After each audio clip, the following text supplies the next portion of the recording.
प्रिय विद्यार्थियों, BA part first के प्रथम प्रश्न पत्र में बी सेक्शन में जलवायु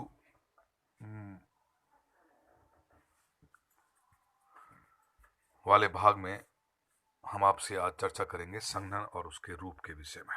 संघनन या कंडेंसेशन क्या होता है? आपने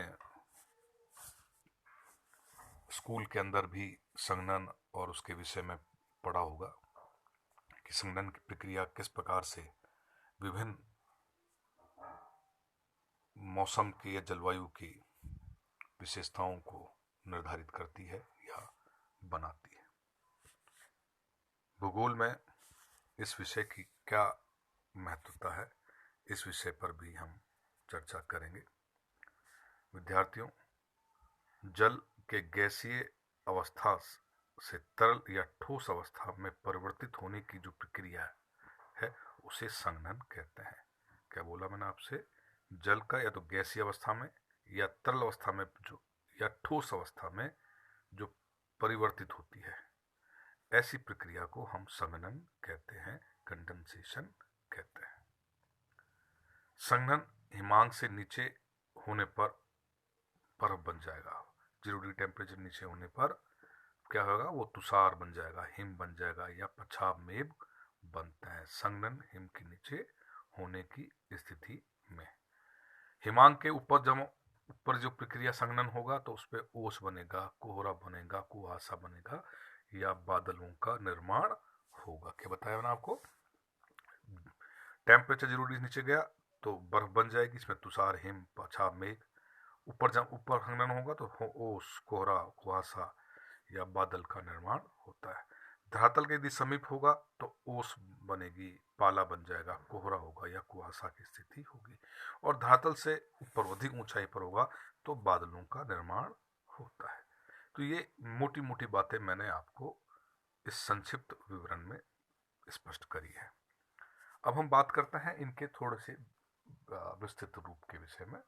एक सामान्य जानकारी मैं आप लोगों को दे रहा हूँ, विस्तृत रूप से हम अगले वीडियो में अध्ययन करेंगे कि ओस, जिसको हम इंग्लिश में बोलते हैं ड्यू, रात में ठंडे धरातल के संपर्क में आने से, आप देखोगा सर्दी में ओस हमको अधिक मिलती है, आने से वायु की आर्द्रता के कण, जो जल के जो कण है, वायु में जो आर्द्रता के कण है, जल वाष्प, पेड़ पौधा, धरातल एवं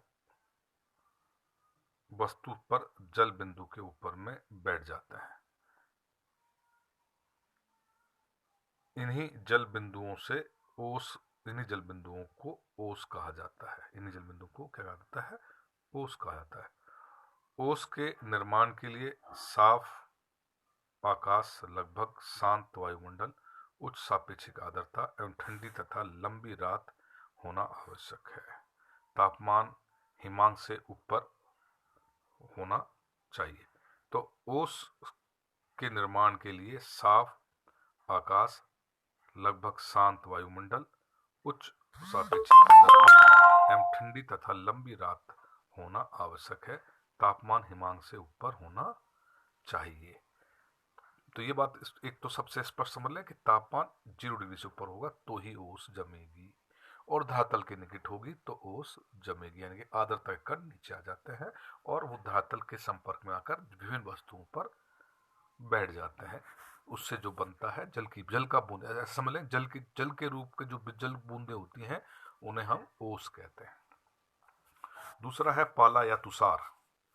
जब संघनन की क्रिया हिमांक से, मतलब अब यहाँ पर टेक्निकली क्या हो गया कि टेम्परेचर 0 डिग्री से नीचे हो गया तो वो जल की बूंदें हैं वो बर्फ की बूंदों में कन्वर्टेड हो गई, परिवर्तित हो गई, उन्हें हम पाला या तुषार कहते हैं। जल वाष्प जलकण के बदले हिमकणों में परिवर्तित हो जाती है, उसे हम पाला कहते हैं। जैसे पर्वतीय ढालों की अपेक्षा घाटियों एवं मैदानों में पाला अधिक पड़ता है, नीचे खिसक नीचे आ जाती है, हैवी होती है, बैठ जाती है। इस प्रकार से कोहरा, जब जलवाष्प का संघनन धरातल के बिल्कुल समीप होता है तो कोहरे के निर्माण, तो मतलब जलवाष्प संघनित होकर आपके कोहरा बन जाएगा, और जल की बूंदें, जो जल कण हैं, वो आपस में संगठित होकर विजिबिलिटी को, दृश्यता को कम कर देती है, कोहरा बन जाता है। थोड़ा सा कुहासा, जिसको हम इंग्लिश में मिस्ट बोलते हैं, कोहरा को फॉग कहते हैं। कोहरे का यही एक रूप है, इसमें कोहरे की अपेक्षा दृश्यता दूर तक रहती है, मतलब कोहरा ज़्यादा विजिबिलिटी कम होती है क्योंकि ज़्यादा संघनित होता है, और कुहासा में थोड़ा सा दूर दूर होते हैं, तो कुहासा का निर्माण होता है। उसी प्रकार से स्मॉग, स्मॉग जो है, स्मॉग प्लस फॉग से बनता है, मतलब धुएं और आपके कोहरा से मिलने की जो विशेष समस्या शहरी क्षेत्रों में, औद्योगिक क्षेत्रों में, जहाँ पर अधिक प्रदूषण की स्थिति रहती है, वहाँ पर हमें देखने को मिलती है। बड़े शहरों की फैक्ट्री से निकट के जो जल कोहरा जो धुआं निकलेगा, उसमें जो कण होते हैं वो इन कोहरे से चिपक जाते हैं और एक प्रकार से वायुमंडल में या उस क्षेत्र में क्या है कि दृश्यता को कम कर देते हैं। ऐसी स्थिति को हम बोलते हैं स्मॉग या आपके, तो स्मॉग का मैंने संधि विच्छेद करके आपको बताया कि किस प्रकार से यह स्थिति हमको देखने को मिलती है। तो ये बेसिक अंतर है आपके कोहरा और कुहासा के अंदर, आपके स्मॉग के अंदर। तो विद्यार्थियों, ओस, पाला, कोहरा, कुहासा, ये हमारे संघनन के विभिन्न रूप हैं। अगले वीडियो में हम संघनन के से बनने वाले बादल के विषय में चर्चा करेंगे, और बादल से किस प्रकार से बादल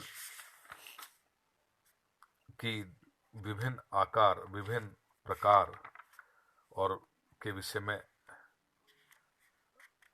चर्चा की जाएगी कि किसकी वह विभिन्न ऊंचाइयों पे बादल का निर्माण होता है और वह किस प्रकार से बनते हैं, इस विषय में भी हम लोग चर्चा करेंगे। धन्यवाद।